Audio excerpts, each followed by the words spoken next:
Audio check, 1, 2, 3. Audio check, 1, 2, 3. 1, 2, 3. Audio check. Can you hear me?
Help us level the playing field. Sign the parliamentary petition today to fuel the growth and fund the game.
Welcome to round 7 of Senol NPLM Victoria, live this evening from Kingston Heath Soccer Complex in Melbourne's southeast for a clash, a derby of some sorts in the southeast of Melbourne between the Bentleigh Greens and the Dandenong Thunder.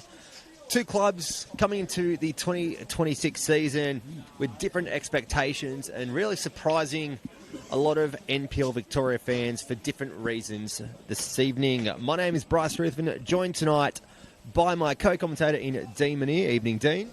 Evening, Bryce. Thankfully, the rain has disappeared and it's telling to be a fantastic weather conditions for tonight, but it should be a good contest as well. Yes, looking forward to this one, and let's take a look at the lineups of both teams as they prepare themselves in the player race, starting with the away side.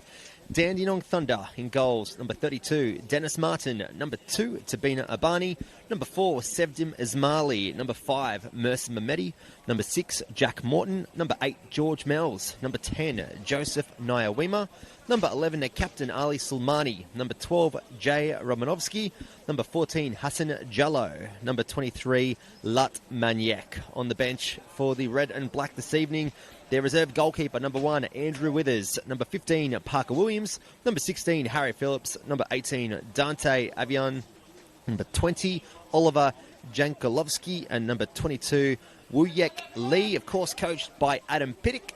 As we welcome both teams onto the pitch, we'll take a look at the Bentleigh Green side, starting with their goalkeeper in number 20, Ahmed Taleb, their captain at number 4, Scott Hillier, number 6, Lee Broxham, number 7, Yerasimakis Petrados, number 8, Sheriff Mohammed Adara, number 12, Dion Nicolaides, number 14, Anthony Frengie, number 15, Mario Bolia, number 22, Michael Boffey, number 26, Jawid Rezai, and number 68, Kalulu Kamara. On the bench for the Greens, number 3, Keiji Yagayama, number 10, Anthony Lin, number 11, Patrick Hogan, number 28, Brando Conti, number 47, Dimitri Relos, and number 60, Yanni Biladis, coached by George Katsakis. And hearing those two team lineups, Dean, what do you make of the starting 11 for both sides?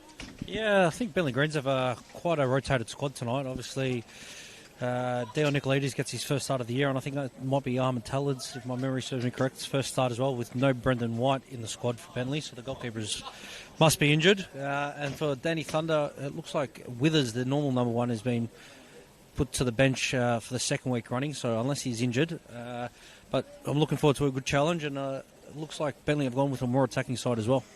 Yeah, the Dandenong Thunder come to Kingston Heath this evening off the back of their first victory of the NPL 2026 season with their defeat last weekend at JVS Stadium over South Melbourne. It must be said, Dean, it was a heavily depleted South Melbourne squad, considering they're juggling the OFC Pro League commitments there as well. But nonetheless, a very confident performance, I guess you could say, which would have really boosted Adam Pittick's side. Yeah, I totally agree, but I wouldn't put down to South Melbourne having a fairly depleted squad. I guess their number 1 goalkeeper, Javi Lopez, played, Yankovic played, Jordan Lampard played, so Bernardo still played as well up top, so they still had a fairly strong side, so I don't think we could take any credit away from Danny Thunder. They obviously haven't had the start they've probably wanted to the year, but they've done quite well for a heavily rotated squad from the end of last year to this season as well. And of course, in the introduction, did say that the expectations on both sides are really the opposite of where they actually do sit on the Senol NPL ladder for the 2026 season. Bentleigh Green sitting in their final spots at the moment, even though it is early in the season, being promoted from VPL 1 last year. And of course, Danny Thunder with a great campaign in 2025. The real opposite of sorts in the early stages of this season. Our referee this evening, Yanni Miladis. He'll be in control of this one to get us underway, and it will be the Dandenong Thunder to kick us off. And we are underway in round 7. Of course, we have got another game on our hands across the other side of Melbourne, which we'll keep you updated on with the scores there, as it's an early part of possession for the Bentleigh Greens in Dion Nicolaides. They go long. And one man to keep an eye on tonight is Petrados in a number 7 shirt for the Bentleigh Greens. Had a very strong start to his campaign this season, and I guess being a promoted side, Dean, coming up from VPL 1 hasn't really brought any, I guess, lingering effects from a relegated season the one prior, and just a newfound confidence winning or doing so well in the league last year in VPL 1 coming up? Yeah, I think George Katsakis obviously came over 2 years ago in halfway point of the season, took over, kept them. They were look to get relegated out of VPL 1 into VPL 2, but he's come in, built a squad for last year, won promotion, and they've come again this year, and he's recruited quite well. And I think the big one was Mo Adara from Heidelberg. Yeah, a man that's got plenty of experience and has done it very well during his time across town with George Katsakis at Heidelberg United. As we see the first free kick of the evening, it's going to fall in favour of Lee Broxham. And he decides to go long. That's helped out over the sideline.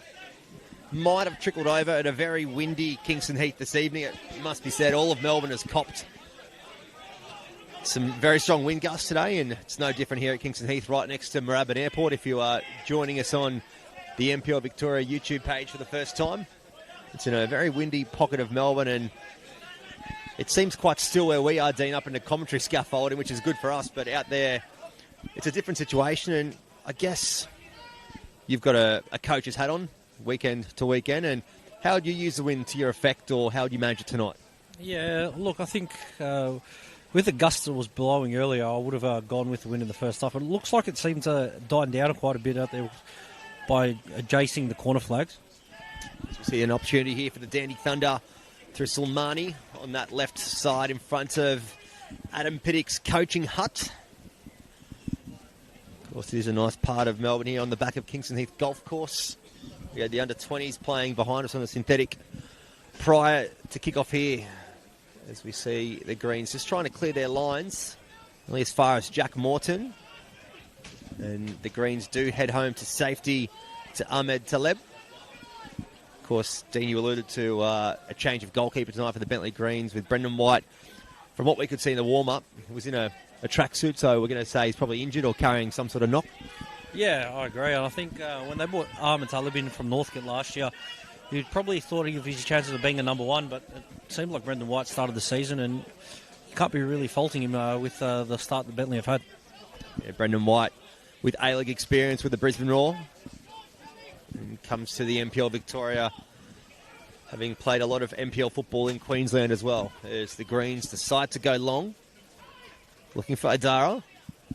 And they do well to win themselves a throw in a very positive part of the pitch, as it's turned over quite cheaply, as we say that. And it's Latmaniak to drive forward. He was the best on the ground in their 3-0 win over South Melbourne last Saturday night. As they find that man again, it's Maniac to get inside the box. He's got Jallo on the edge of the 6-yard. He tries to find him. It's cleared only as far as the midfield in Nyawima. He tries to take too much on, and he turns the ball over. And it's going to be a free kick on Jawad Razai. And I guess a good bit of attacking intent to start with from the Thunder. Some early signs of what maybe is carrying on from that confidence from last weekend. Yeah, I totally agree. And I think with the firepower they have in their front four, you could arguably say it's probably warranted as well. You see Broxham going to be forced to go back. So Michael Boffey playing as a centre-back this evening, partnering with Kamara. So we see Razai on the right wing. Just forced to hold it up, and he does turn it over with a second Thunder defender coming in to that contest. They do well to regather, though. Here comes Central. They ride the challenge quite well in the middle of the park through Adara again. But it's turned over. Jallo plays it out wide, finds Silmani. Advantage played. Mel's to Maniac. Comes wide to Nyawima. It's an early ball across. Not too dangerous. Jallo still involved. Nyawima again. Tries to get it on his favoured foot. Romanovsky gets involved now. Comes back to Morton. Nyawima again, heavily involved early. Latmaniak forced to come back. Morton just settling things down again, and the ball in from the wide area. Dealt with from the Greens. And as Marley just looks to try and get the ball straight back into the box. And I guess it's one thing we hadn't seen in the opening couple of rounds of the Senol NPL this season, but Dandenong Thunder being very patient on the ball. They were playing a lot of reactive football, but I guess coming to this game, on a bigger pitch, it's a nice footballing surface opponent. They might be seeing traits of an Adam Pitty coach side. Yeah, exactly. I think obviously they had a heavy load of turnovers throughout the squad, so it's probably taken this amount of time for the team to gel and start playing the way Adam actually wants them to. So it's been a good attacking signs early on, and I've just realised that Scott Hillier is playing at right back after his 2 goals last week. Yeah, maybe a chance to get high up the pitch from that right wing back position as we see the ball come out to Frangie. He does well against Niawema. Just stutters his run. Tries to track the foul, and he should do so, and it is going to be called by Yanni Miladis. And with the size of the pitch here at Kingston Heath, Dean, it's very common to see the Greens liking to spread the ball back. It's been a Bentleigh Greens trait ever since Johnny A was here as coach many years back, but George Katsakis being known as more of a direct footballing coach. See how it goes tonight against a pretty well-drilled defensive side in the Dandenong Thunder. As you see, Lee Broxham drive it across to the edge of the 18-yard box, and it's going to be an offside call, and I guess maybe a sign of what we can expect to come tonight from the Greens. I think George Katsakis has recently, ever since he's come here to Bentleigh, he's adapted the Wiley style of play that he has, and with modern times, as Thunder look to go forward through a long pass. But it also looks like Lee Broxham at times drops into and they go into a back 5 at times. Just keep an eye out on that as well. Yeah, he does like to start a lot of their dead ball restarts, you could say, with Lee Broxham. A man that, of course, needs no introduction to Senol NPL football, considering his time with A-League side Melbourne Victory and his experience highly valued here at Kingston Heath.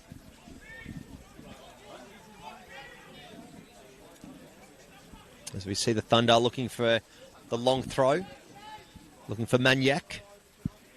And the height can't win out over Mario Baldia. You did mention about the Greens captain, Scott Hillier, going out to the right back. As we say, we played just for the second. Chance for Thunder just to compress in that front third. They do well to keep it in. The ball comes in direct, but no real attacking option inside the 18-yard box. And the ball's cleared out from the Greens, and just touching on Scott Hillier being moved out to the right back role, normally seen in NPL football as a centre back. Yeah, I totally agree. I think he's the type of footballer that's got the ability to slide across anywhere across the back 4, and it's just proving the case today.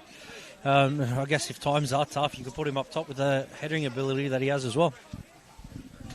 He's got his name on the score sheet a few times in 2026 as the Bentleigh Greens captain.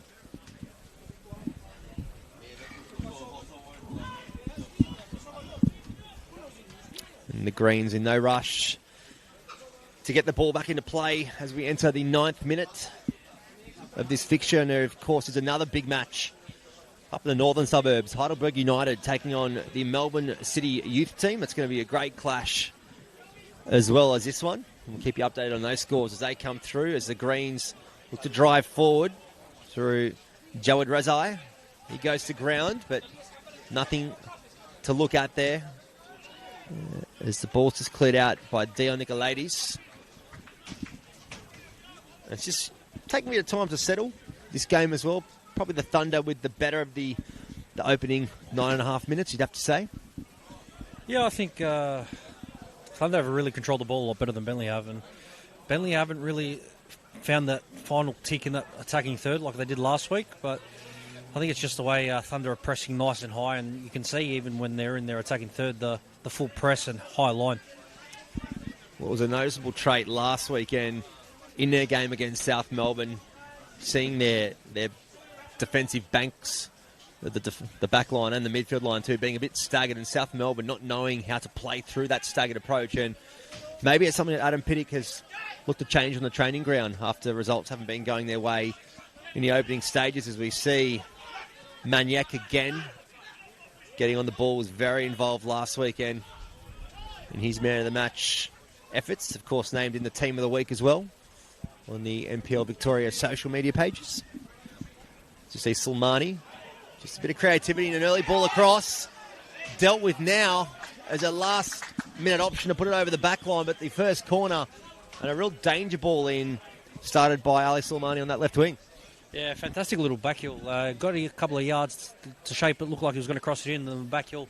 A great overlapping run by the fullback, I believe it was, and the ball was great in. The keeper got a nice palm to it, and Nicolaides just taps it around the corner just for a corner to be safe. Yeah, Barney, very good last weekend in a left back role for Adam Piddick's side, and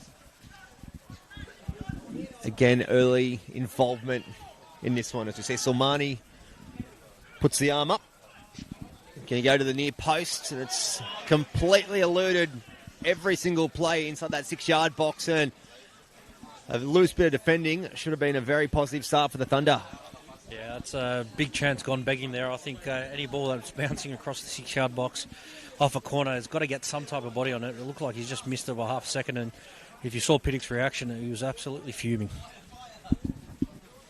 Yeah, it's been one area of their games in 2026 that they have looked dangerous. It's been the open play football where they've struggled a little bit, but that looks like it could be starting to turn from recent form shown from the men from JBS Stadium.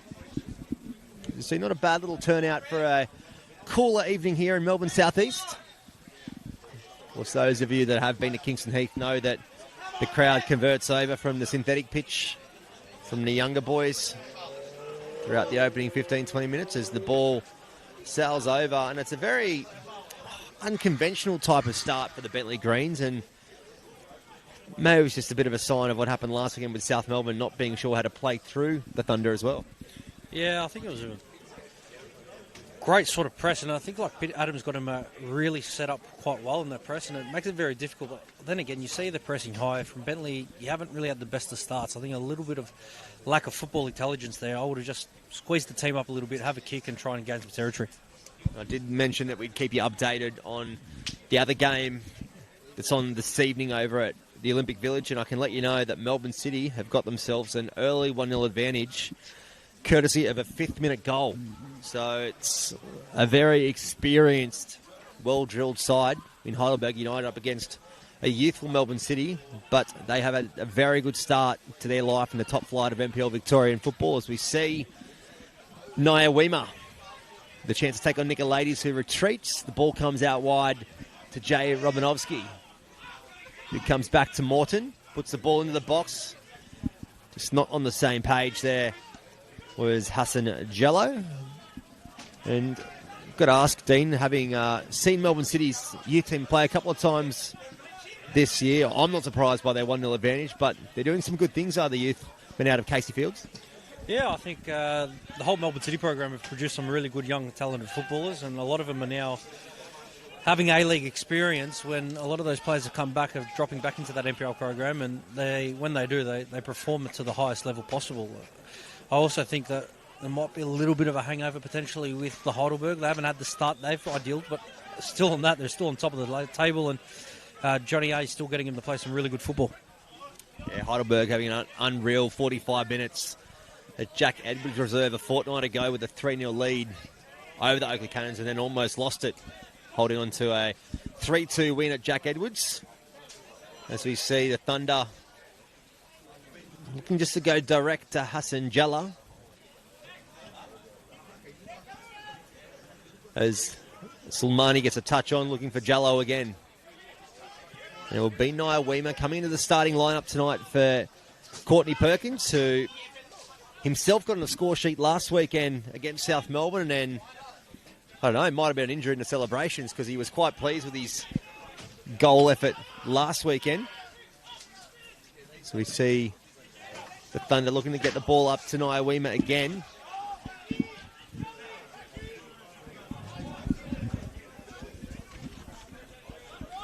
Of course, the centre-back pairing of Sevdim Asmali and Mersin Mehmeti have been keeping it as a tight ship the last couple of weeks, and they're two boys that have been at the club for a number of years now and were involved in the club's very hot streak of games last year as the defensive line does their role again for the Thunder as Jay Romanovsky takes a very heavy touch, and I guess it's probably been the one shining light. They have been copying a lot of goals so far this season, but the centre-back pairing of Ismaili and Mehmeti have really been probably two of the more standout players in the Thunder in the early stages of 2026. Yeah, I totally agree, and I think Sevdin Ismaili had a big shoes to fill in, especially after their best and fairest player, the centre-back, left and went up to Sutherland Sharks. The Dutch boy, I can't really remember his name, but he had a fantastic season last year here, and Sevdin played out on the right, but he's done a fantastic job at centre-back this season, and he's just really proved to Pittock that he is good enough to play anywhere across the back four. And it's worked out as well as Jay Romanovsky, who continues his run forward. Nyawima with the early ball in. But what that changes, Bourdain, is Jay Romanovsky into the right-back role, who did feature a lot off the bench as more of an attacking right-wing player, but he's been converted into a right fullback this year, and he's had a good start to life himself in a newly deployed role. As we see Nicolaides looking to play the ball forward. You can only find Frangi. And Broxham does well to lock the ball in and plays it in front to Idara, who can drive towards his 18-yard box. He gets inside, goes to ground, and that is going to be a penalty. And it is given. And to be fair, I don't think the Thunder can have any complaints about that challenge, and it's left no other option but Yanni Miladies, our referee, to point to the spot. Yeah, it's a fantastic run from Mo Adara. He's picked up the ball up in his own half and he's absolutely drive straight into his box. Clumsy challenge, and it was, from my opinion, and the angle that we had, it looked like it was a clear penalty. It's been the real clear-cut chance, the first of the game for the Greens, and they might be about to get an early reward out of something out of nothing as we are in the 17th minute. It would really shake things up for the Thunder, who have been quite dominant in the early stages of this game.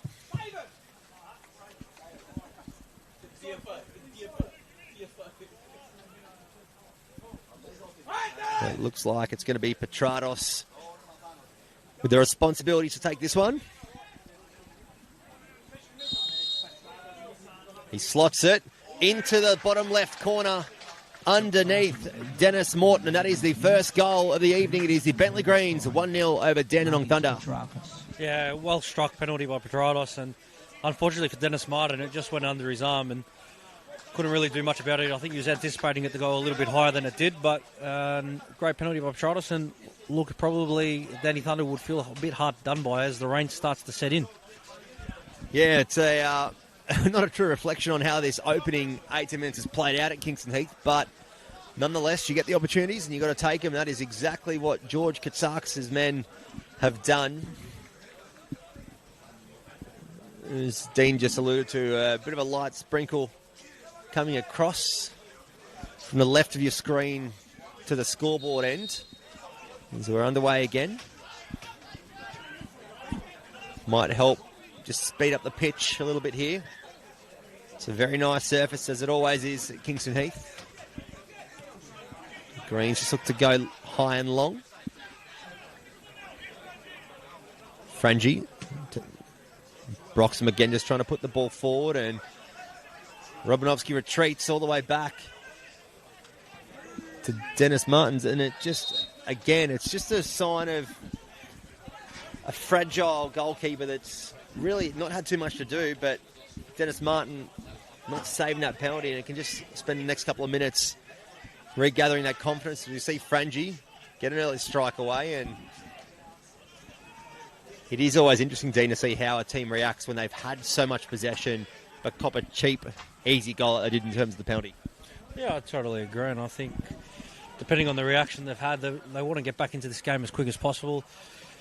It looks like they're trying to get the ball a little bit more direct at the minute, but I don't think they need to panic. I think there's a lot more spaces to play through the lines, and they just need to settle back and do what they were doing in the first 15-20 minutes of the game. And Hassan Jallo just applying a bit too much pressure in that far corner in front of the scoreboard, which does read the Bentleigh Greens 1, Dandenong Thunder 0. If you have just joined us on the NPL Victoria YouTube channel. It's also 1-0 across town at the Olympic Village in favour of Melbourne City over Heidelberg United. As we see Ahmed Taleb, the number 20 shirt, coming in tonight for Brendan White, who seems to be carrying an injury from what we saw pre-game. You see Jay Romanovsky with plenty of space to get forward. Frangi going all the way back. That's a good ball forward to Adara, who comes out wide to Nicolaides. He's got the option to drive into the box. Onto his left foot, gets it onto the left again. And I'm going to call it a toe poke, Dean Manier, and I reckon if he side-footed, probably would have gone in the back of the net. Yeah, it definitely was a toe poke. Fantastic run by Dion Nicolaides. I think he got into the box, got a bit of a nosebleed, had a heavy touch, but then recovered it quite well. And then just at the final moment where you need a little bit of composure, he's panicked a little bit and tried to toe poke it. In other circumstances, you might say that's probably the right idea, but on that time he had a lot more time than he thought. Maybe what the viewers at home are thinking, it's a typical left-back opportunity. Just toe poke it and hope for the best. As we see Broxham intercept the promoted balls, they come through the corridor again through Frangi, who goes over the top. It's not a bad ball, but it's going to be given offside.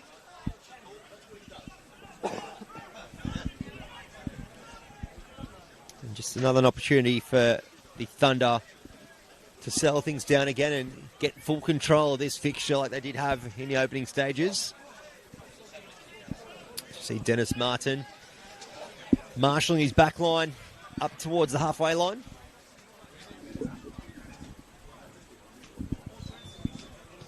And he drives it long with the assistance of the wind. Broxham goes to ground in the middle, but the back line's there to cover his fall to the turf. Sulmani looking for Jallo, who is going to be called in an offside position.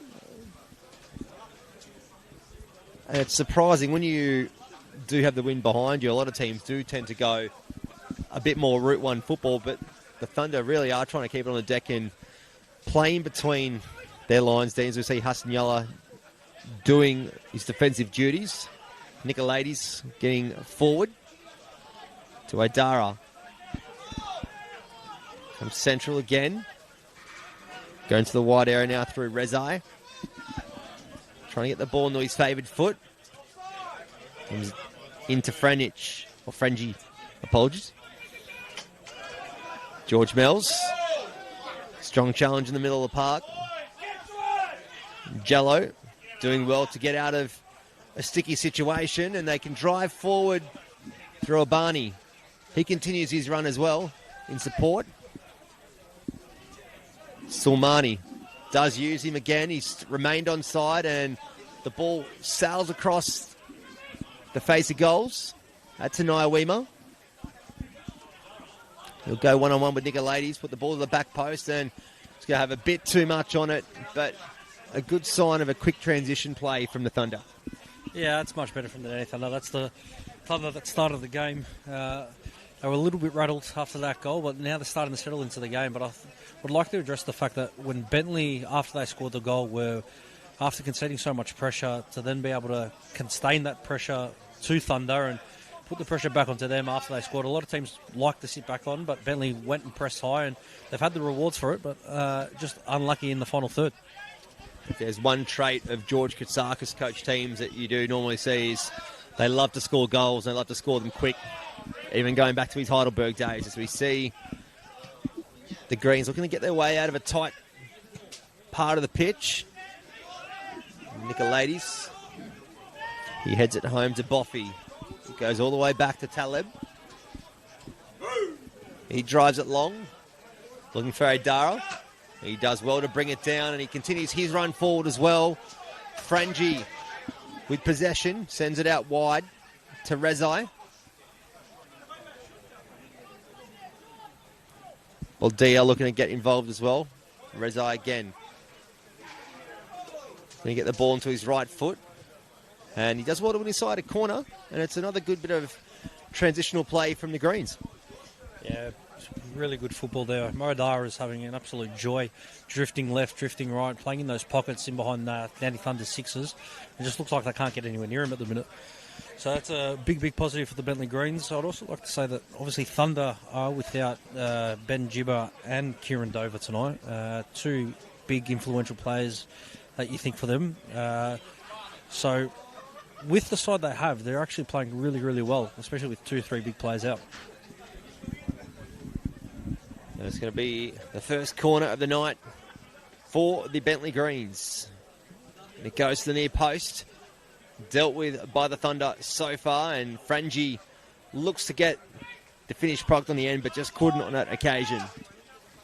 Don't forget to, if you are watching through the NPL Victoria YouTube channel, if you haven't already, hit that subscribe button to receive all notifications and alerts of each and every live match of the Senol NPL Victoria, both men and women's as well.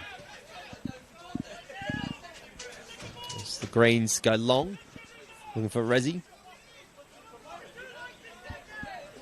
It's actually Rez Ideen, but I heard the nickname out there, Rezzy, so I thought I'd chuck it in. So the players love hearing their nicknames. On the calls, we see Maniac looking for Sulmani, but just not quite enough on that ball. And the Greens go long and very long against the wind, which is probably the first of both teams we've seen in terms of a very direct long ball. And maybe a case of just overhitting it and a bit of panic football from that right back roll.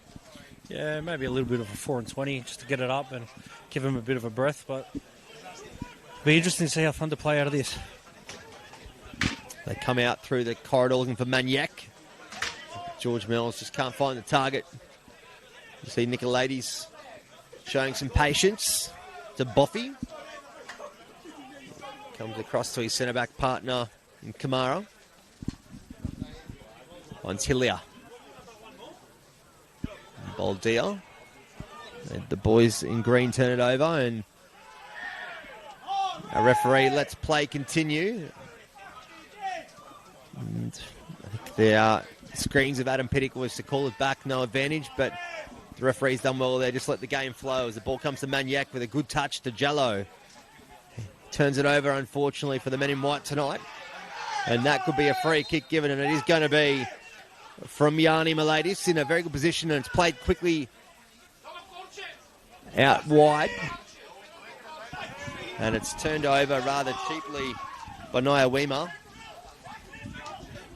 Coming to the starting lineup tonight for Courtney Perkins, who is out injured in this game. Lee Broxham on the ball. Comes back to Boffy.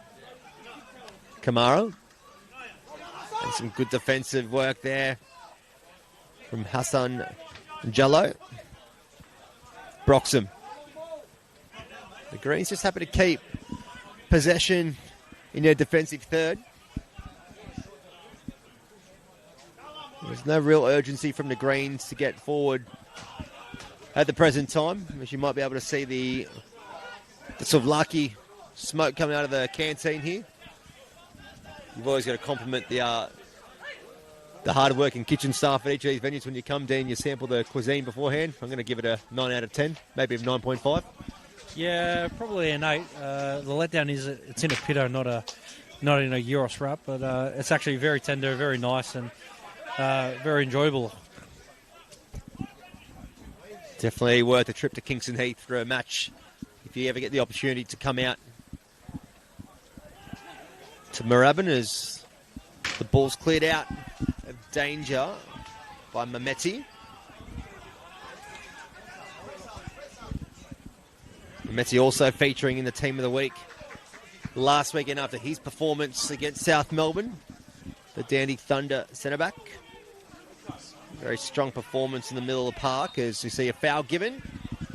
This time it looks like it was against Ali Sulmani.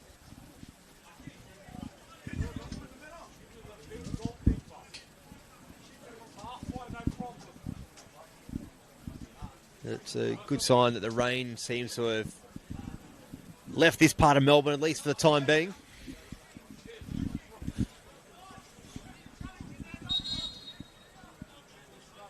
Now referee hurrying up the Greens, and Kamara now coming across just to take some more seconds out of this first 45. It's fair to say they're absolutely in no rush to get play underway as they go direct again. Dara couldn't find the end of it, but does come wide. It's Rezai, and it's a good save from Dennis Martin. His second consecutive start for the season. His performance last week earning the praise of his coach Adam Pittican, strong enough to keep him over the regular number one in Andy Withers. Of course, a goalkeeper with plenty of NPL Victoria experience over the years. So you see George Mells go direct to Ali Sulmani. It's a great ball. Brought down Equailzer as well, and the ball comes across early. Looking for Jello, and just the pace he was going, couldn't quite find his intended target. So you see Boffy go route one, and turns it straight over to Ismaili. And Broxham just caught flat-footed. George Mells finds the ball to Jello. Goes wide to Abani. He's going to go one-on-one with Hillier. And the Greens captain does enough to defuse the situation and up in a corner, but again, some good signs from the Thunder. Yeah, much better last 5 minutes from Dandenong Thunder. Taking through Ali Suleimani at the first start. He got into the box quite well. As we see, another corner for the Dandy Thunder. 32 minutes played to the front post. Edge of the box, some space, so it's well placed. And it looked good from our angle, but trickles right to the upright. Yeah, another good chance. The ball falling within the 6-yard box off another corner from a Dandenong Thunder. They're looking very, very dangerous from those set pieces, so if they start getting a few more, they might be scoring, but Bentleigh have to do a lot better defending them. And they just don't seem to be very alert at the set piece opportunities at the moment, the Greens. And you've got an experienced back line with Scott Hillier and Kamara. Even Nicolaides you can add to that list as well. You'd probably expect a bit more from the Greens as they put the ball, and you can see the effects of the wind with that goal kick. You see Nia Weema just diffuse the attacking threat.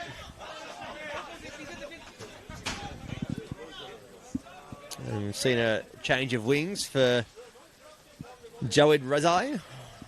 He's on the left-hand side now. Looking to link up with Adara.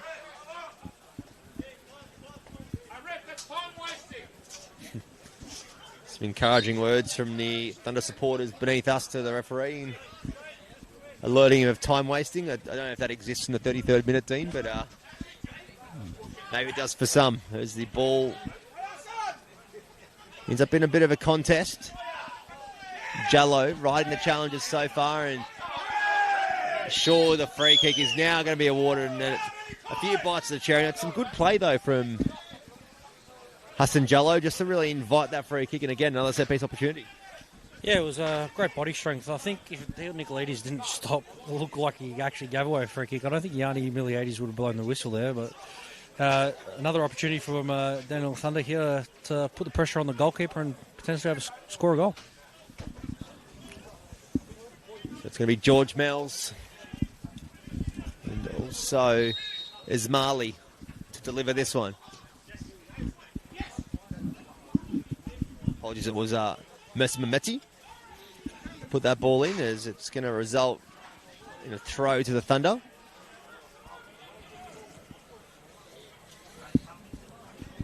And Ali Sulmani strolling over to take this one. No second guess to where this is going to be thrown to. Straight to the edge of the 10-yard box to Maniac. A bit quiet for the last 10 or 15 minutes as the ball comes in, searching for the head of Mehmeti, and you can't say they're not without opportunities to get in the score sheet, but it's going to be a case of having too many opportunities and getting frustrated with not taking them.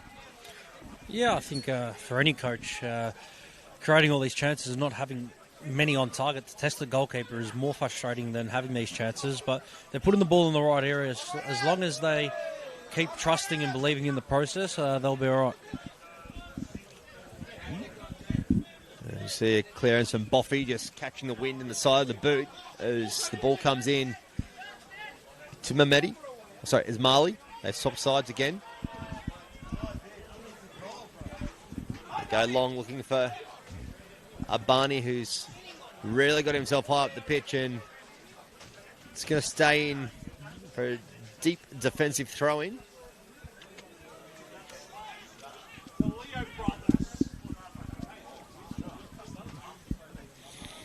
The Greens really not offering too many in terms of options in front of the ball. It's forced to go long, and it turns over quite cheaply in the end.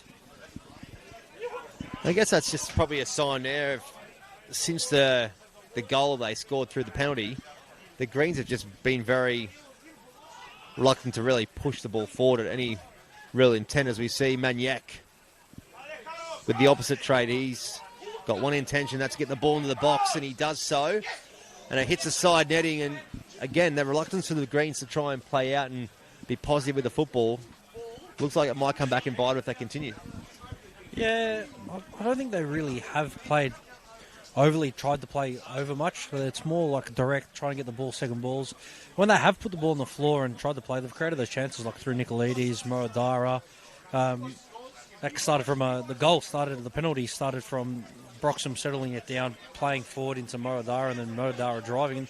Hasn't really been much since that moment, but if they start to put the ball down and trying to play football, they will see a lot more gaps and spaces to play. The gap could open up here for Frenji. Tries to take on Romanovsky, but the latter does well. Puts the ball up into some space. Asenjallo does well to get in front of Broxham, and it's a chance here for the Thunder to open the pitch up again. Barney back to Mells. Finds Morton, who comes wide to Romanovsky. And Naya Weema goes to ground, a late challenge from Nicolaides.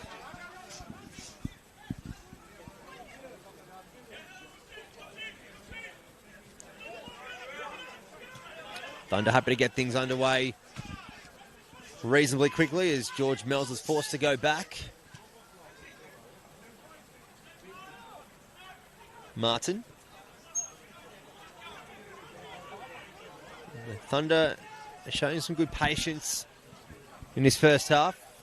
Maniac finds a Barney who's in a very promoted spot, and it's a good option from the left back. And Sulmani doing his defensive duties on that left wing. And it's cheaply turned over, and it's going to be a free kick for sure. And the first yellow card of the game going to the centre-back, Mercer Mehmeti. And I suppose, Dean, he wasn't really left with any other option because it was him and the keeper beyond that. Yeah, I think knew he probably wasn't going to win the foot race, and a smart fell on the halfway, lets the team get him behind the ball and defend potentially a long set piece, which is much better than him trying to chase him back towards his own goal and committing a foul closer to the net. You see Lee Broxham looking to put the ball up the line, finding Rezai. And again, the Greens turn it over reasonably easy in that corner, and they're lucky on this occasion to win themselves a throw.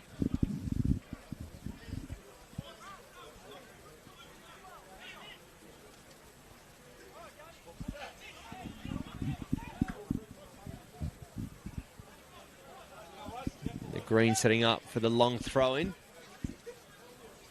Becoming all the more common across the Senol NPL Victoria this season, as the ball does go towards that front post. And it's going to result in a goal kick. And I'd love to get your thoughts, Dean, on the long throw. We obviously are aware that South Melbourne have Max Mikkola that is very known for his long throws, but a lot of teams now trying to use it to their advantage if they had the option to. Yeah, I think it's still a hidden gem. Not many players can throw the ball as good as Max Mikkola, but when you find someone like it, it'd be silly not to use it. I think it provides such a unethical and orthodox way to get the ball in the box, and I think a lot of players just don't really know how to defend it. Well, myself and Gary Parker called the South Melbourne game against Thunder last week, and it was effectively as a set-piece set-up for South Melbourne, as we see Sulmani put the ball towards the back post, and it's dealt with rather late from Ahmed Taleb. As you said, if you've got the artillery that can produce a long throw-in, why not take up that option when you can, as we see a strong challenge from Niawima to defuse the potential of an attacking option. I think Frangie just asking his teammates where the communication was because he was a bit blindsided by that.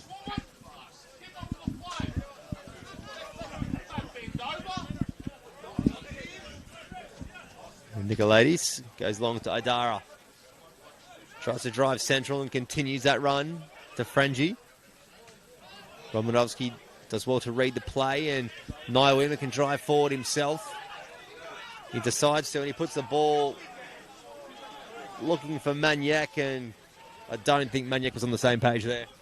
Yeah, I think he's just overhit the pass. I don't think Maniac was ever getting there, to be honest, but better attempt by Thunder again.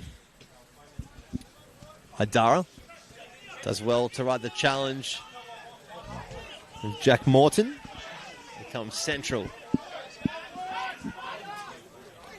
Oldea again looking for an option ahead of the ball, and again, Dean, it's another situation of just not having that opportunity to release at the right time. Romanovsky. Now he tries to play it in a forward position and can't. Baldia puts the ball in to the edge of the yard box, but nothing doing, and it's Maniac to find some space and ride the challenge and asking for the free kick. It wasn't really there, and he's just let the Greens retain possession a bit too easily there, has Lat Maniac. Idara with a late challenge and another late challenge. It's two in a row. Romanovsky, the culprit of both occasions, and it's going to be the latter in Dion Nicolaides to receive the second yellow card of the game. And just tell you what, Romanovsky's had a very good start, and I think that's just a sign of frustration with having so much ball on this right flank, and I guess being given a license to play in the opening 43 minutes. Yeah, I think that's Nicolaides' third challenge as well, where I thought potentially the last one he would have got a yellow, but well warranted that one. I think a lot of frustration from a few of the Bentleigh players out there at the minute for their lack of options going forward and just turning the ball over very cheaply. And if you have just joined us, the score is correct. Bentleigh Greens 1, Denny Thunder 0, and courtesy of a 15th minute penalty to the Bentleigh Greens, and really what has been their only clear-cut opportunity of this first half. It's been predominantly the Thunder in their white strip tonight, dominating possession and dominating opportunities, but just not finding the back of the net.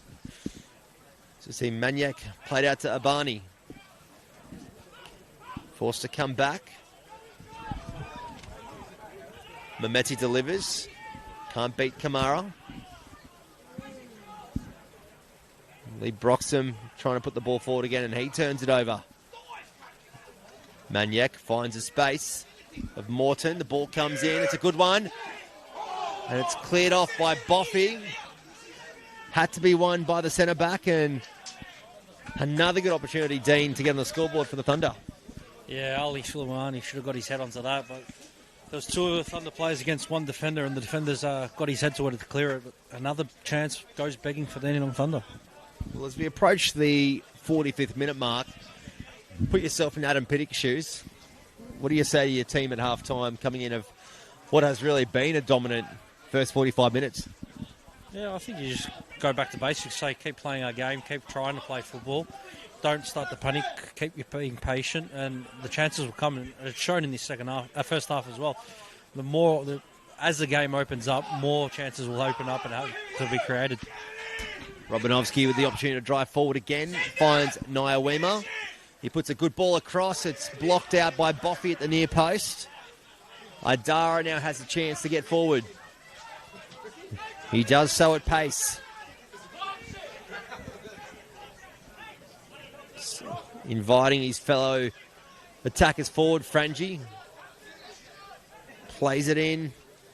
It's Petrados. He's been rather quiet. This first 45 has Petrados. So we see Maniac. He can drive forward again. Trying to invite the foul that wasn't there again. Broxham. Finds Rezai. He can drive forward as well. Gets onto his favoured right boot. Finds Idara with a cute back heel. Ball comes across looking for Rezai again, and the space has opened up for the Thunder if they want to take it. They switch the play, and it's probably the wrong option there from Nia Weema, looking for his captain in Alice Silmani. And George Mells just looks to settle things down in the middle of the park. The Thunder doing very well again to keep possession. As we're now in added time, and there's actually no added time to go. So that is the first 45 minutes complete. The score, the Bentleigh Greens 1, Dandenong Thunder 0, irrespective of having a ton of possession in the first 45 minutes. And Dean Benier, as we go to the break, your thoughts on the first half? Yeah, I think Thunder have been the better team in that first half.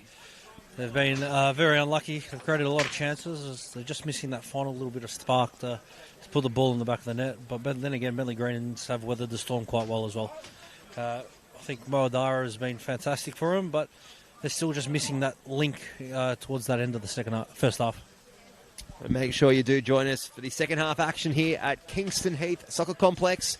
It is round 7 of Senol NPL Victoria. The score, the Bentleigh Greens 1, Dandenong Thunder 0. We'll be back in about 15 minutes.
Welcome back to second half action at Kingston Heath Soccer Complex. It is round 7 of the Senol NPLM Victoria. Bryce Ruthven, Demon here, taking you through this one here. And if you have just joined us over the halftime break, welcome to the NPL Victoria YouTube channel.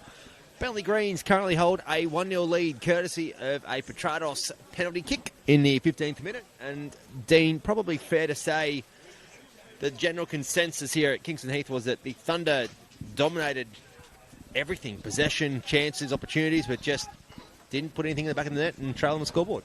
Yeah, I totally agree. I think Thunder, probably with the amount of chances they've created and the opportunities they've had, would have liked to go into half-time at least 2, maybe 3-1 up. But all credit to Bentleigh, they've defended quite well, and they took that chance when they had. And then, to be fair, they've had 1 or 2 other chances as well to extend their lead, which they didn't take either.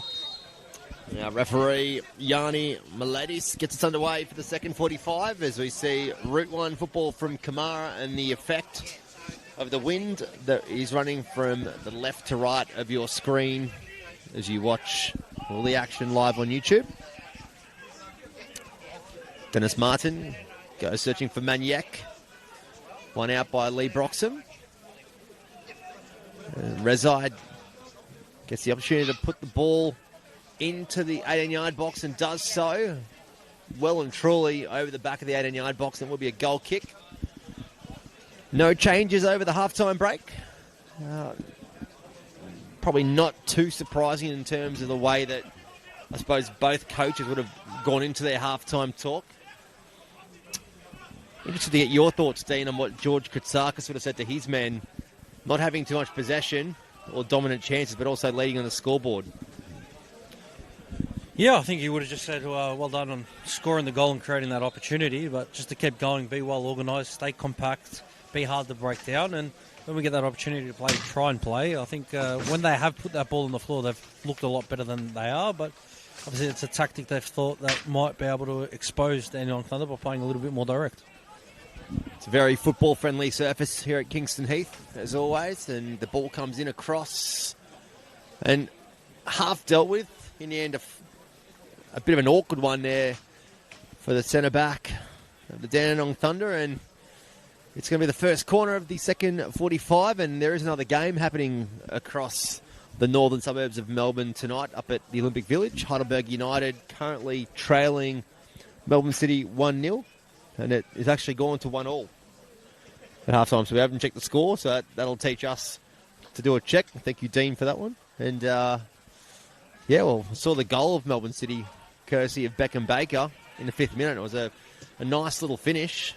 So it's a competitive game like we have in our hands here across the other side of Melbourne. We've also got plenty of other fixtures happening tomorrow all across Melbourne as well if you want to get a live football fix. And also a reminder too, we're going to have midweek cup action with the Australia Cup qualification beginning and the Doherty Cup preliminary rounds kicking off Thursday evening and happening over the Easter break next weekend, featuring these two clubs against their opponents as we see Maniac get on the ball in the centre of the park. Finds a Barney. Mells.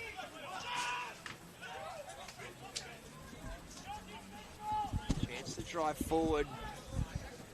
And 2 centre-backs in Ismaili and Mameti working together. And now Mameti decides to try and get high up the park off his trusted left foot. Maniac riding the challenge, and they're just going to turn it over too cheaply on this occasion. And we can see Lee Broxham on the turf just carrying a knock. And we did mention pre-game some changes to both lineups. Some big injuries at the moment for Adam Piddick's men, and none bigger than Wade Decker and Ben Jiba. Yeah, I think obviously Wade Decker, international player, quality attacking player as well for Dandenong Thunder, and they've still created a lot of chances. Ben Jiba, the natural right back, but you can't fault Romanovsky. He's come in, slotted and done a job, but for Bentleigh Greens as well, they've had quite a few out. I think there's no Luca Resti today, and a few others we've seen walking around the grounds.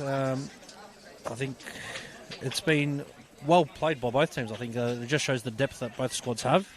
It'll be interesting to see when it comes to bringing some certain players on, how it affects the depth off the bench. But it'll be interesting to see. I know Bentleigh had a couple of young boys on the bench tonight. Dimitri Relos is one of them. So he was young but also got NPL experience under his belt as well. There's a lot of talk in the pre-season about Dandenong Thunder and their great run in 2025 and keeping a large part of that squad and just not having the same effect. And it's funny when you have a situation like the Dandenong Thunder getting in a more positive, I guess you could say, run of form in 2025 and then coming into a new season with that same squad. Is it a case of being just happy with what has happened the year before, or does it drive you and motivate you to go further, I guess, from a coaching perspective? Yeah, I think every coach wants the second season to be better than the first, I guess. Substitution for the Greens. But it looks like it hasn't had that desired effect as of yet for Dandenong Thunder, but I think Adams brought in the right players in, and then they'll be looking for the same success they had last season as Bentleigh are making some changes. Yeah, so we are going to see Lee Broxham get an early mark. Also, Jawid Rezai. Patrick Hogan for Rezai. I'm going to see Patrick Hogan come on in the number 11 shirt. And also... And Lee Broxham coming off, and Keiji Kageyama replacing in number 3. Yes, Patrick Hogan, I'm looking at our team sheet and I've missed my number, so we'll clarify who that is shortly as George Mells goes high and wide.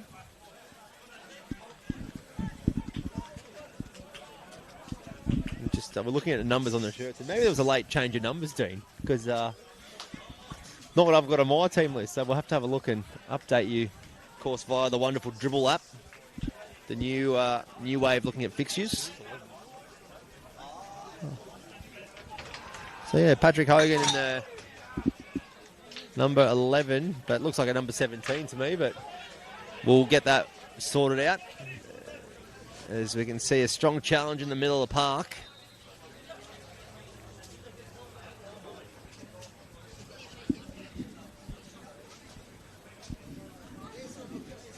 And it looks like it's Jack Morton or Jay Romanovsky that's... Oh yeah, might be Morton that's down there in the centre of the ground.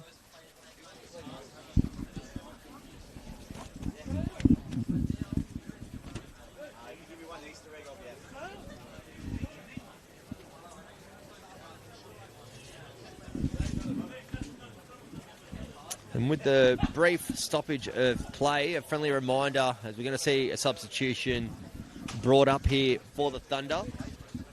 Going to say, due to the injury, is Tanaya Weema. So he can be replaced by number 16, Harry Phillips. As I mentioned, there is plenty of NPL Victoria action coming your way tomorrow across all of Melbourne. If you want to get your live stream fix, make sure you hit the subscribe button on the YouTube channel. Of course, if you want to get out to the grounds, you are very welcome to do so. No doubt the clubs would love your hospitality out there, as we've got Hume City taking on the Preston Lions at Nassau Stadium at 2 o'clock, and also Avondale hosting the Oakley Cannons at Avenger Park. So there's plenty happening across the course of the weekend. We've also got Caroline Springs, George Cross and St Albans at 6 o'clock, and then Altona Magic and Green Gully at 6:15 at Paisley Park. That clash in itself, for a number of reasons, is going to be a very intriguing one, and we'll visit that in a sec as we see Frangie with a great strike, chipping Dennis Martin, and the Thunder players complain about no free kick being awarded, but Franich doesn't care. He runs off to celebrate. Yeah, very audacious attempt. It was a cheap turnover by Dennis Martin into midfield, and they pounced on the ball, Bentleigh, and played forward. And great finish there. But have the audacity to chip the goalkeeper, but Dennis Martin was nowhere near it, unfortunately. Number 14, Anthony Frangi is the scorer. There's the ground announcer in our left shoulder above the speaker above us in our commentary position says Anthony Frangi's had a lot of possession in the opening 55 minutes of this game and has been one of the main creators. And look, you couldn't argue the fact that, again, the Thunder have had a lot of possession and it's a goal really out of nothing for the Bentleigh Greens. Yeah, I totally agree, and I think it was a turnover by Dandenong Thunder in their own possession build-up. In the first half, the opportunity to concede the penalty was from a mistake where it was a clumsy challenge. Dandenong Thunder really only have themselves to blame at the minute. You can see signs of frustration starting to creep in with Latmaniak turning the ball over and just looking straight at the referee for retrieval as to why the ball was turned over, and that's not a good sign when you start seeing players question every decision that's not going in their favour. As we see Ahmed Taleb.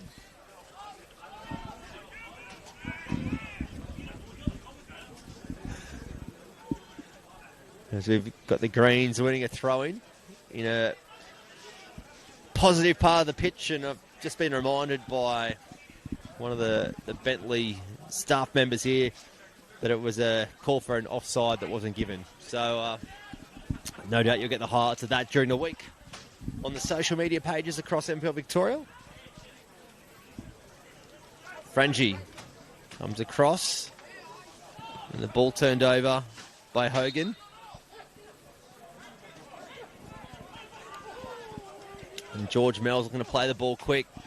He does so through Romanovsky. Promotes it forward to Sulmani, but was on the same page as his right back. And now this is what you want to see. If you're Adam Pittick, you can see the frustration creeping in with the 10 players out on the pitch ahead of the goalkeeper. And I suppose, what do you say to these players in this situation where they're still maintaining a lot of possession, but just not taking opportunities, and now they're chasing a 2-goal deficit? Yeah, I think it's just got to be positive. Reinforce the opportunities that you've created. Make sure everyone out there keeps positive, keeps believing. As soon as one person starts to disbelieve and the head drops, it becomes a common domino effect where one or two start to drop their head, then the third, and then the fourth, and then you've got real no hope. So you need your leaders and your more experienced players to step up and take the game by the throat, to be honest.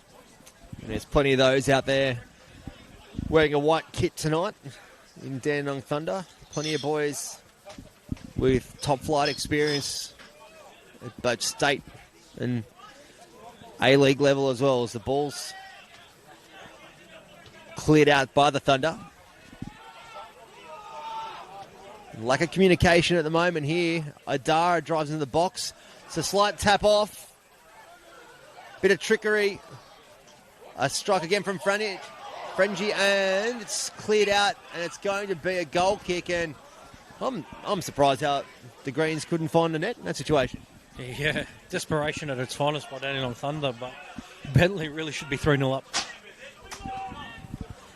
And you'd have to say, not only would a third goal for the Greens be a bit of a game killer, but the mood would very much sway for the Thunder. As you see, Adara finds Patrick Hogan. Mells finds Maniac. Comes up the line. Maniac again. Hogan is going to do well to keep this in, and he does so with an injection of pace. And as the 18-yard box comes across, deflected, and it's going to be left. And an offside flag is called, and the Bentleigh Greens player is saying that he hasn't played at it, but again, sitting at offside position with that rule change. So the offside rule changes more than you know, doesn't it?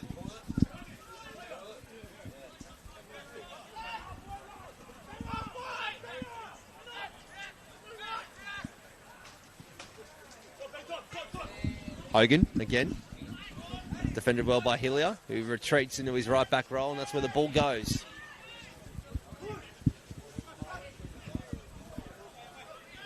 Just cleared out by a Barney.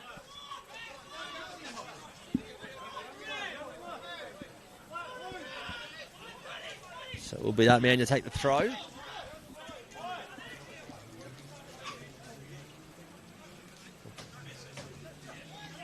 Thunder still happy to keep possession. Hilly gets enough of a touch, and it's Kiji Yakiyama, substitute in the middle of the park, directing play as he runs with it.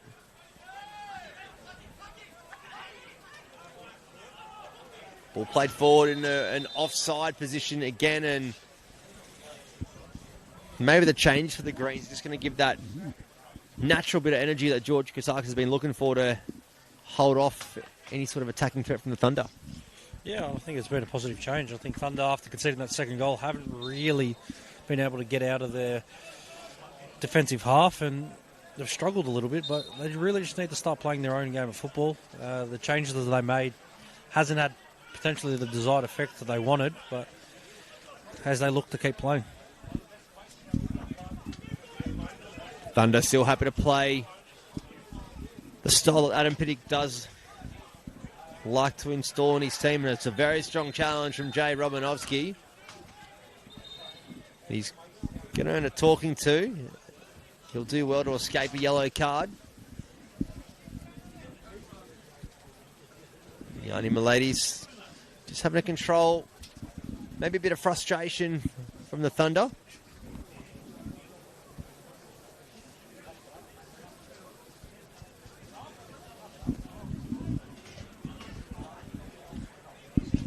It's 60 minutes played here at Kingston Heath in this round 7 fixture. Dandenong Thunder coming off their first win of this 2026 campaign last weekend.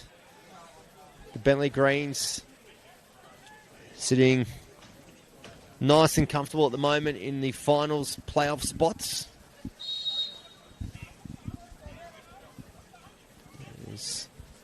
The substitute puts the ball inside, and we're going to see a free kick given against the Greens.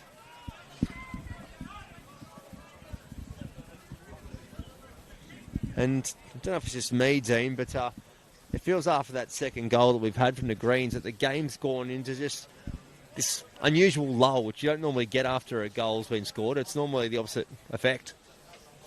Yeah, I think Dandenong Thunder have had, once again, majority of the possession after that second goal, but they haven't really created anything. Bentleigh have more than happy allowing him to have the ball in there in defensive third, really, and it's not really causing them any issues, but they're still trying to win the ball back and create some chances, but there's nothing that's clear-cut.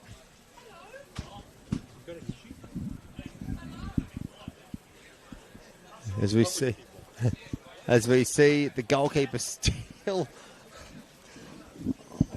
on the deck, and it's an interesting place to call a game from, Kingston Heath, in the scaffolding, because you're right amongst the football community. You hear lots of opinions, you hear lots of comments come up this way, asking for a replay when you can clearly see there's no TV screen in the scaffolding.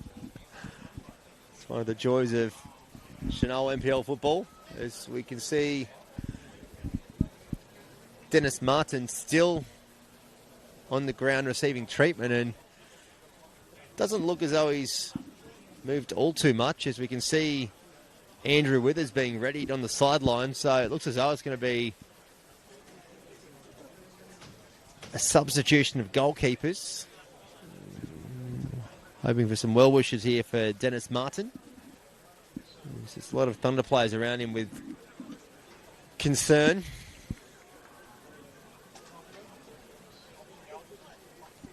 And you can see, Dan and I can see Adam Pittick readying 4 substitutions. And one stoppage here. One of them is going to be Dennis Martin when he returns to his feet.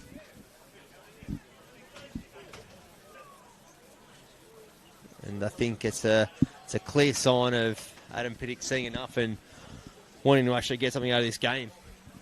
Yeah, I think he's probably realised that the squad hasn't really done what they were expected to do it after his halftime talk, and he thinks it's time to empty the bench and finish all his subs and go, let's see I'll have a throw at the dice, really.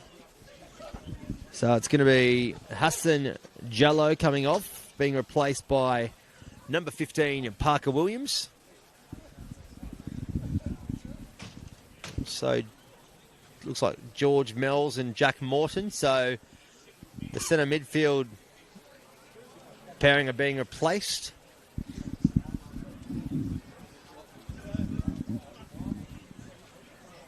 So confirmation of Andy Withers coming on. Dandenong Thunder coming on number 22, coming off number 8. So we've also got Wuyek Lee coming on as well. So we'll get to the other substitutions as we can get through them with the 4 that have just taken place.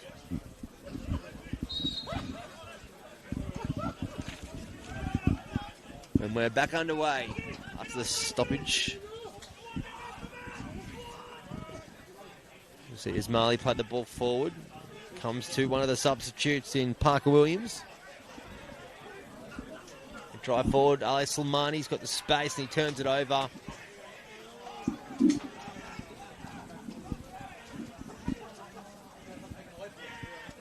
And the Thunder just with an instant burst of energy and the chance just to try and get something out of this game as we see Pat Hogan, the number 17 top, come all the way back to Hillier. Kamara.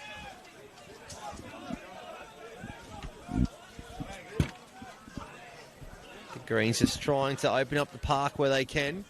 They do find a space through Nicolaides to get Idara involved again, and it's as if since this stoppage it's been a bit of a reset for both teams, and you just feel a bit more energy coming off the pitch here. Yeah, I agree. And it looks like Thunder have changed their formation from a 4-3-3 to a 4-4-2 box, trying to play a lot more centrally, it looks like, instead of going out wide, with the 2 fullbacks to be options to bomb on. It's Yagiyama trying to get involved. He's got a lot of energy as the import player. And Withers. Keep momentum going for the Thunder. Mehmeti sends the ball forward. Sulmani, who's come more central since the departure of Jello.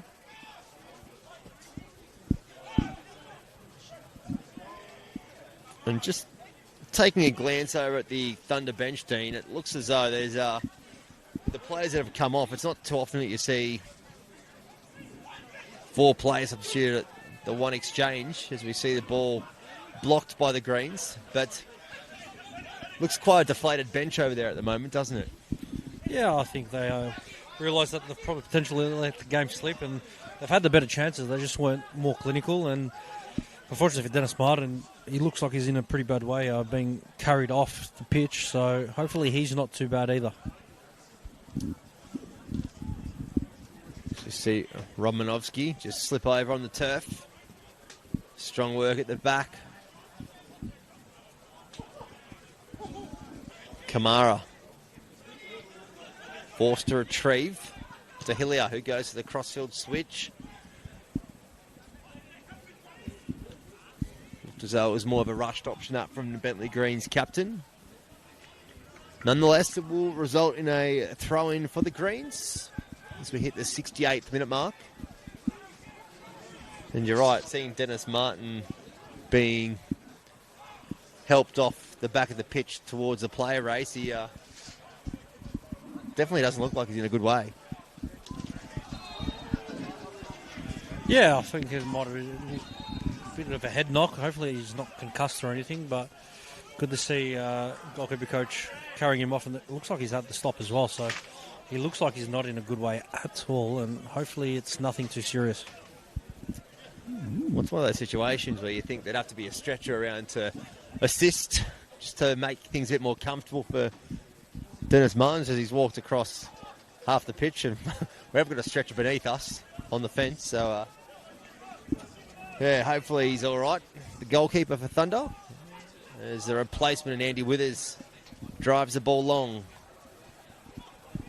Ball goes out wide via Parker. Sulmani eludes him. Abani trying to lock the Greens in their defensive third. Forced to go long, and Williams just can't quite find the pass. Lee. And Zabani. And Tabino Abani definitely playing in a much higher position up the park, as we see Williams again trying to put some defensive pressure on. Phillips.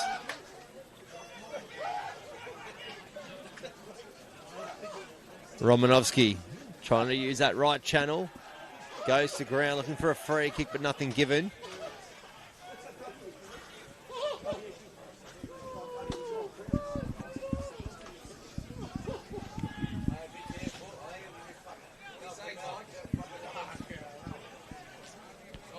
And there's a very unusual lull across Kingston Heath at the moment, even though it is a 2-0 scoreline in favour of the home side. It's sort of as though it's a bit of a nil-all draw kind of vibe across the ground, isn't it? Yeah, look, it's not like it's really, really weird atmosphere and vibe, to be honest. It's just like Bentleigh don't look like a team like scoring another goal, but they've scored 2 already, and Thunder just lack that leadership, hunger. It looks like it's a bit flat out there, and I think it's a bit flat in the atmosphere as well. You see Maniac looking to inject his energy and expertise as he does so via getting into the 18-yard box. He gets the right strike away. It's deflected off by Kamara. And Kamara gives his skipper an almighty spray in the 6-yard box.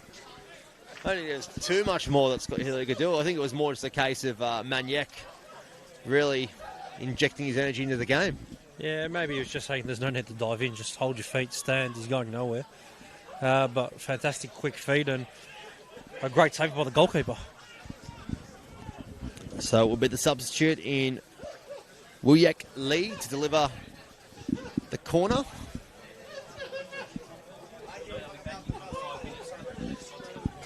Swung in to the edge of the 6-yard. Still not dealt with just yet.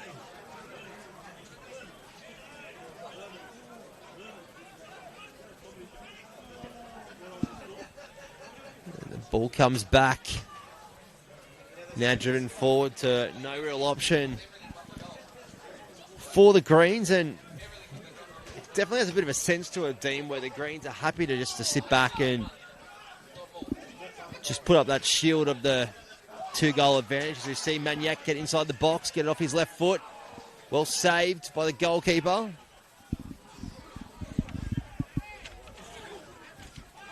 The Thunder looking to keep the ball moving at a rapid pace.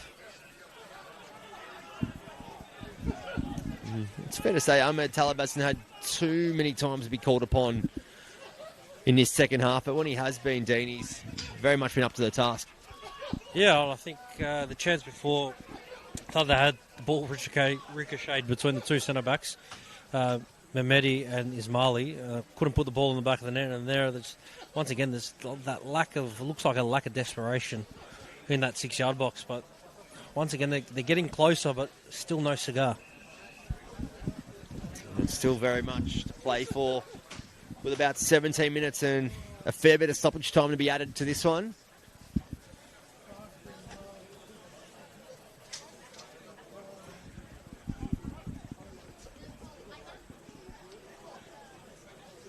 And with the games rolling in thick and fast for both these teams, you wouldn't be excused for thinking that both coaches might take one eye towards next week's Australia Cup qualification fixtures and the Doherty Cup fixtures, of course, as well.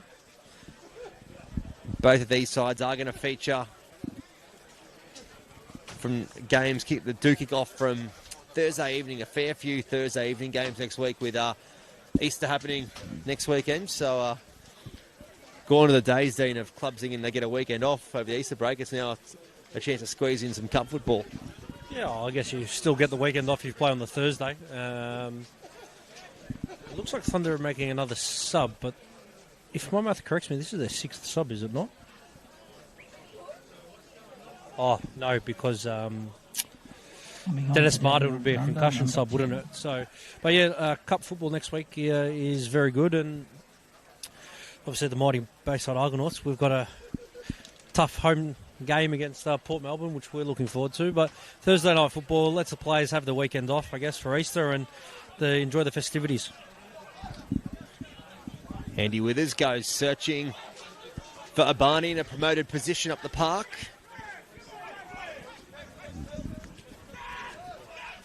Harry Phillips definitely trying to get himself injected into this one as much as possible since being introduced to the game, replacing George Mells in the middle of the park. And Jack Morton also being replaced by Wuyek Lee, so it's a real clear sign of intent from Adam Piddick, just to freshen up some things in the midfield. I don't think it was a case of the midfield playing too poorly for the Thunder. I think it might have been an injection of fresh legs. We see Abani with plenty of space to get forward, and he finds Maniac, gets inside the box, drives it across the face, and it's intercepted crucially by Kamara. And Scott Hillier just caught out of position again at right back. Yeah, and I think the changes for Thunder's midfield was nothing to do with performances. Obviously, the change of formation, it looks like they've gone to a back three, allowing 4 in the midfield and then 3 up top to try and get more numbers into the box and try and turn the deficit around, which is fair enough. It's something Adam Piddick used to use at Port Melbourne quite a lot, this formation, and I think he started it off last year with this formation as well. It looks like Mo Adara's coming off for Bentleigh. Yeah, Adara's had a good 76 minutes on the park. Number 10.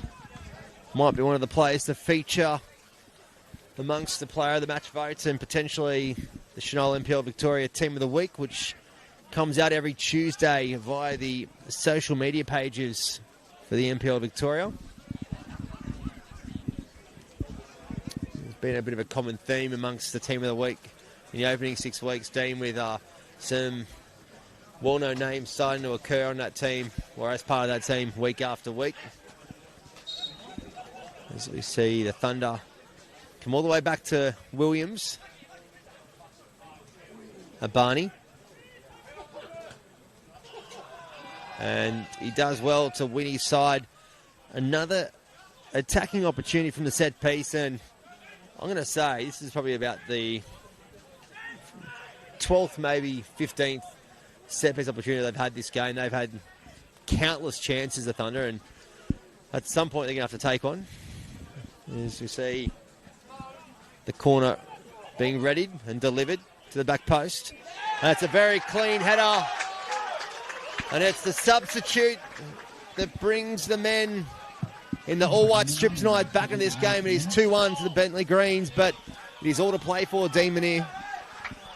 The first set-piece Thunder got their head onto it. It's gone in. It's funny what this game of football does, but that's a well-timed header and a great set-piece. And as we said earlier, the set-pieces have caused Bentleigh a lot of problems. Yeah, it looks like it was Oliver Jankulovsky, the number 20 shirt for the Thunder.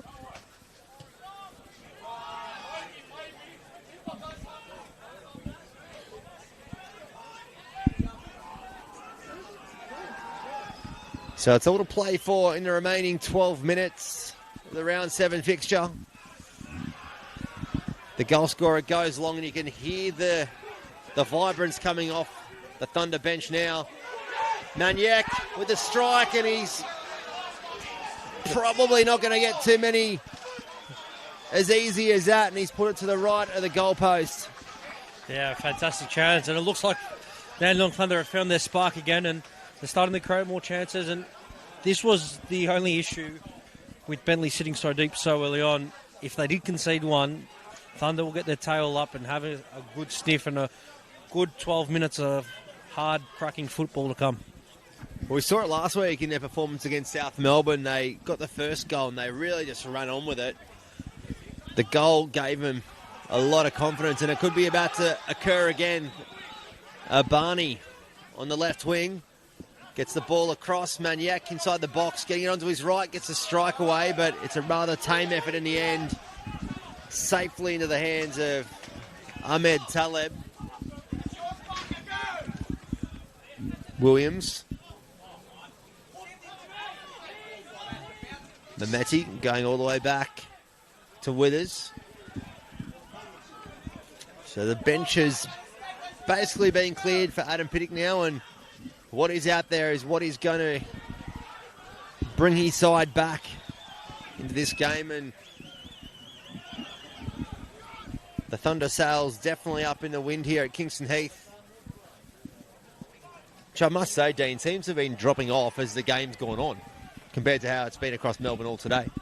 Yeah, it's a lovely night of football. Not much. We had that little drizzle for a couple of minutes, which then cleared up, and the winds died down. It's actually turned out to be a really pleasant night of football. And I thought when I got here I might have needed my big puffer jacket, but thankfully I haven't. Yeah, I'm not going to lie, my Kathmandu's in the car.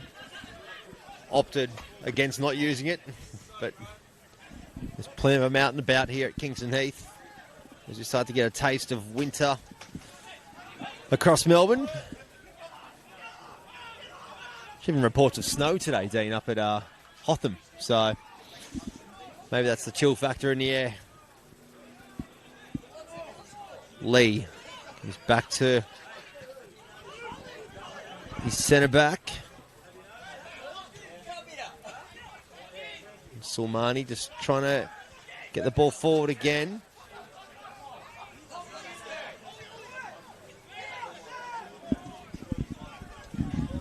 Thunder happy to keep the ball across the back.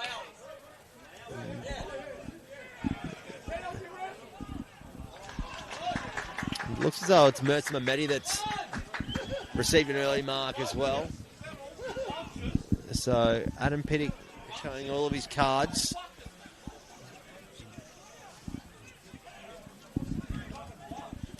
Injury forcing Mehmeti off about 5 minutes ago, and the ball's delivered into the box.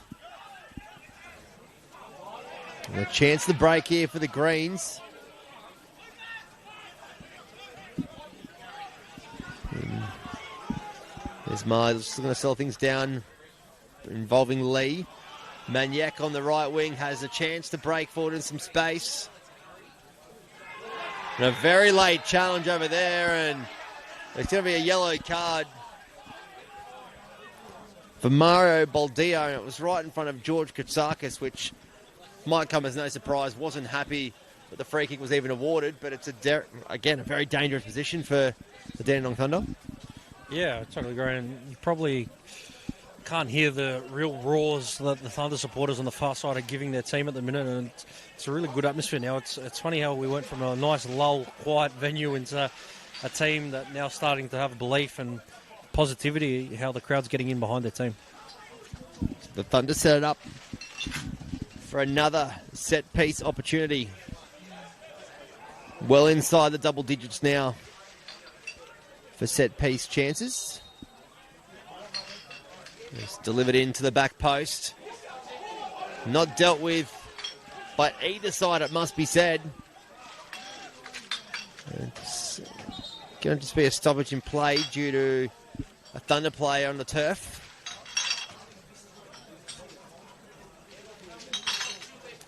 Looks as though all is well, so it is going to be a Bentleigh Greens throw in deep in their defensive territory.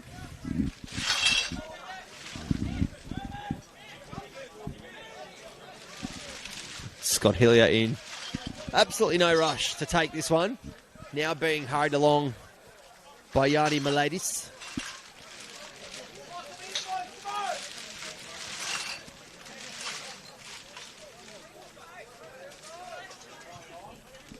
Ball sent long. Straight to the feet of Andrew Withers. Got time to assess all options in front of him. And he'll do so again. Decides to go long. It's not a bad ball, looking for Maniac. Lee.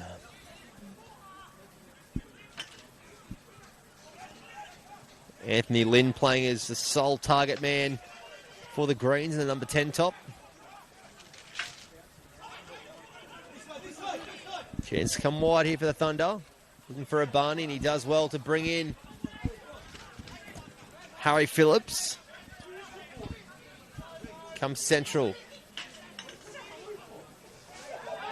And definitely going to attract the attention there of our referee. And unfortunately for the Thunder, taking it from the wrong mark, and if they put the ball back, they were away because Bentleigh Greens just were not set up properly at all. And that would be a coach kill for George Katsakis to concede a goal in the form of just being, I guess, poorly structured, it would be fair to say. Yeah, I think just Bentleigh have just really dropped off ever since they scored that second goal, and there's lack of talking, lack of organisation. They're just really starting to switch off, and Thunder have really taken this game to them. So it's going to be Wiek Lee to deliver from the dead ball. Drops into the back post. Not fully dealt with yet, and shouts of a corner, shouts of a goal kick. It will be the latter. There will also be another substitution for the Bentleigh Greens.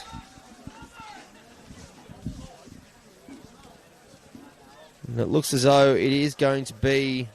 Greens coming on, number 47, Dimitri Relos. Coming off, number 7, Manny Petratos. So Petratos is going to be replaced, as you could have just heard from the ground announcer, being replaced by Dimitri Relos. There's been a lot of talk around Petratos in the opening 6 rounds, the Senol NPL, but I must say tonight, probably been rather quiet considering his side hold a 2-1 advantage on the scoreboard. Yeah, I think he scored the penalty, and then they haven't really created that much chances for him to produce, but once again, Katsakis loves a Petratos brother back they bring down here into Victoria, and they always have good success.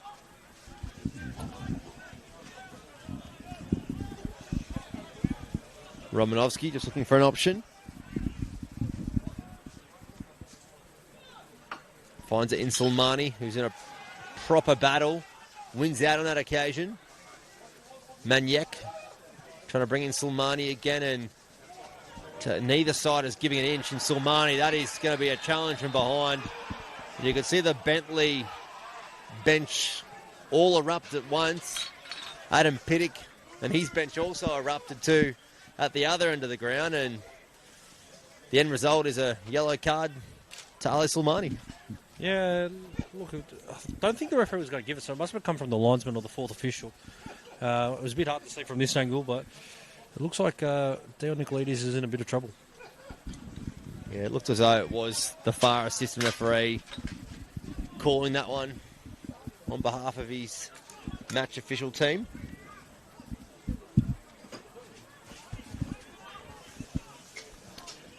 So it's 87.5 minutes gone here at Kingston Heath. Expect a fair bit of additional time to this second 45. If you have just joined us, it was an injury to Dennis Martin, the Thunder goalkeeper, which required him to be substituted for Andy Withers. Williams and Kamara just showing a classic sign of removing any danger by just putting the ball out of the park and giving his side a chance to reset. As another ball is introduced. It was an old trait back here in the day at Bentleigh Greens to put the ball over the fence into the golf course and make someone go and get it because it would eat a lot of the time up.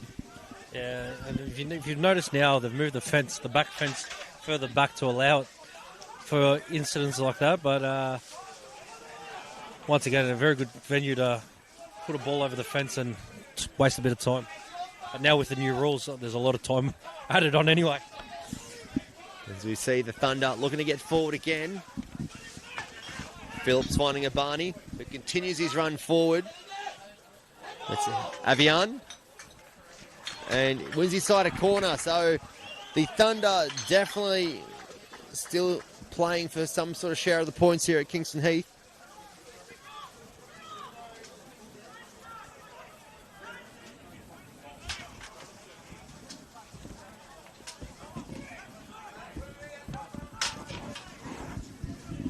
Going to be Lee to deliver the corner.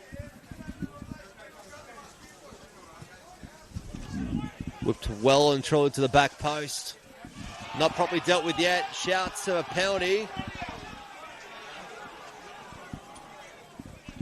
The Thunder bench all erumped, despite being a good 80 yards away. And it's just, look, to be fair, you're going to call for anything when you're in a situation chasing a goal with only minutes remaining. As you can see, our fourth official preparing the additional time.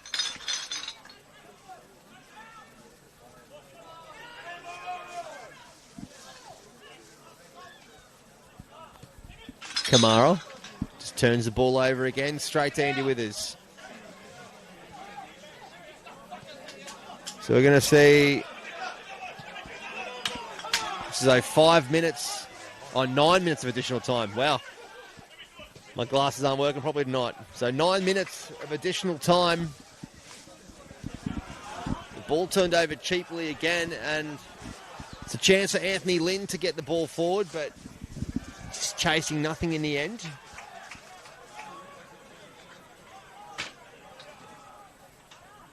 Maniac. Romanovsky turns the ball over. The Greens looking for the simple ball and the chance for Parker to Williams to drive forward. Abani. Harry Phillips goes to the crossfield ball. Looking for Maniac. Romanovsky. Ball in. Couldn't find Silmani.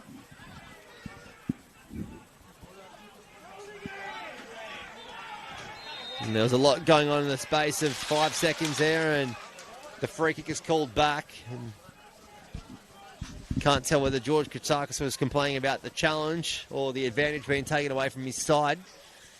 To be fair, Dean, they were actually probably away there with a 2-on-1 situation. I think he's looking for a yellow card because of the late challenge, but I think Bentleigh might have benefited with the free kick there, just to slow the game down, take the pace out of it, just take the sting off. Yeah, any stoppage here adds that extra layer of frustration to the Thunder. Let's see, Ahmed Taleb to send this one up the line.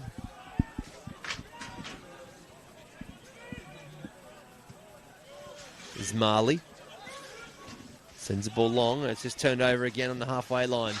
Comes straight back to him. Relos. He turns the ball over and he's attacking third. Lee. Now can open the ground up. Does so via Parker Williams, who just assesses his options and is forced to go to Avian in the middle of the park. And here's Marley. Great crossfield switch if he can find a target, and Hillier basically running back looking for any side of the ball, and he does well on this occasion just to diffuse the situation.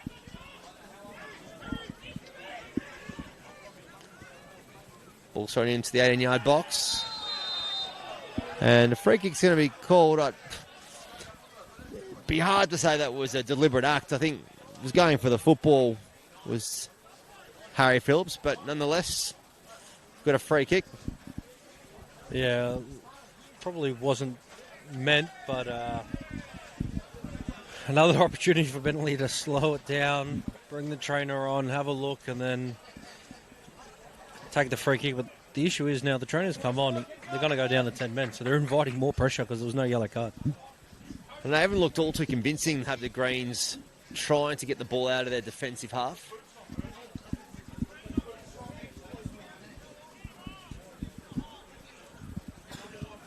And it's going to be an intriguing last few minutes of additional time. Had about 3 minutes tick over so far.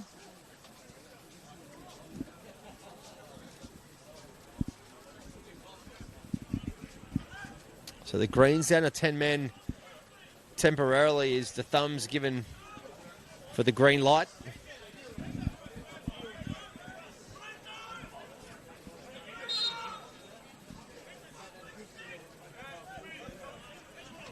Ball goes long from the goalkeeper.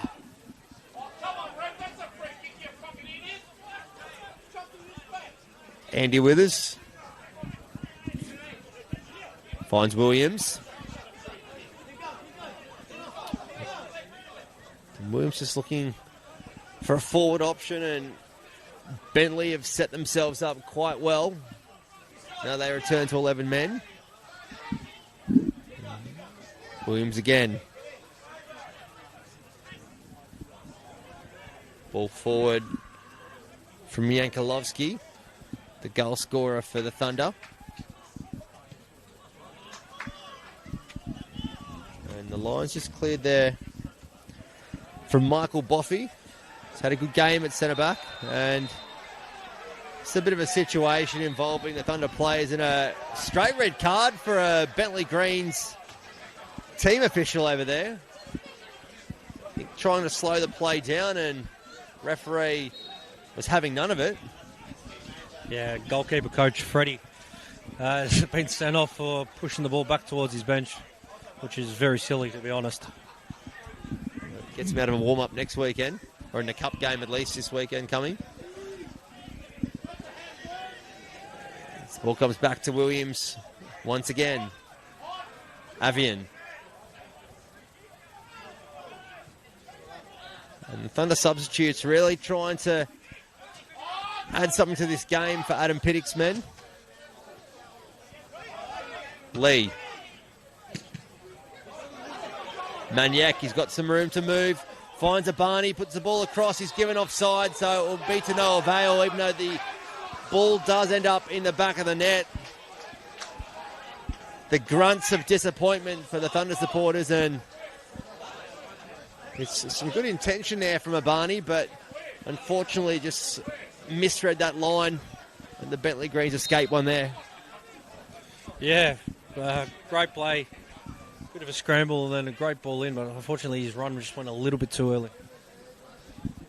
Ball sent long from Taleb. Lee is trying to push the ball forward as far as he can.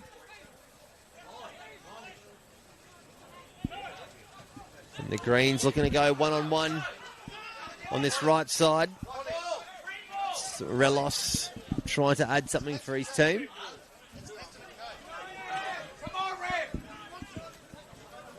And you can just see Scott Hillier coming into your camera screen in no real rush to get this ball back into play. This ball sent long into the corner. It's Relos, and it will be a corner. So a good result for the Greens. Looking to hold off the Thunder in this 2-1 advantage that they do have.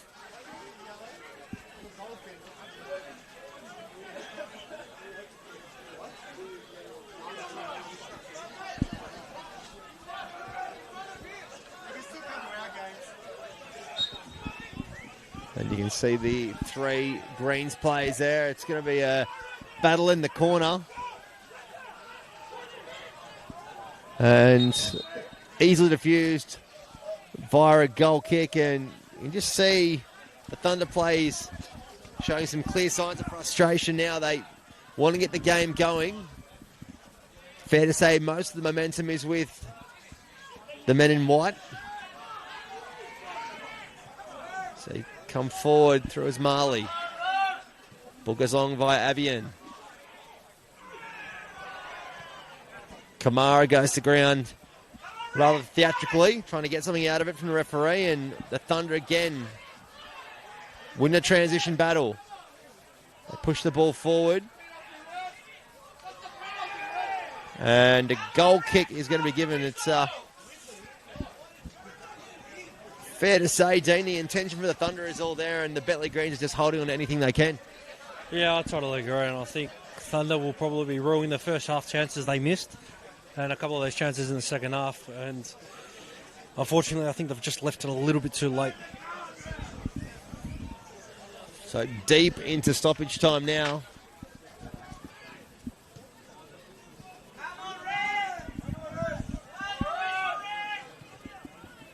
And the Thunder again just putting the ball anywhere that's ahead of the back line and just turning it over rather too cheaply.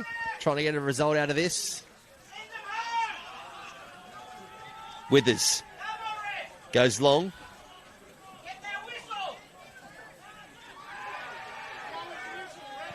And the Greens again just diffusing anything that they can at the moment, and we've got screams for a whistle from the Bentleigh fans. We've got jeers from the Thunder fans. It's come to life in the 97th minute as the offside flag goes up again, and all the Thunder players questioning this decision as well, and it's got to be a coach killer for Adam Pittick. And it will be, because that is full time here at Kingston Heath in this round 7 fixture. Is the home side, the Bentleigh Greens, getting the 3 points over Dandenong Thunder with a 2-1 result. Dean Manier, your final thoughts? Yeah, a very good half. Second half of football. I think the first half was a bit lull and the start of the second, but towards the end of the game livened up, and unfortunately Thunder probably rue the chances they missed, and they probably should have put some of those chances to bed and finished the game earlier on. Well, make sure you catch all the action happening across Melbourne tomorrow in the Senol NPL Victoria.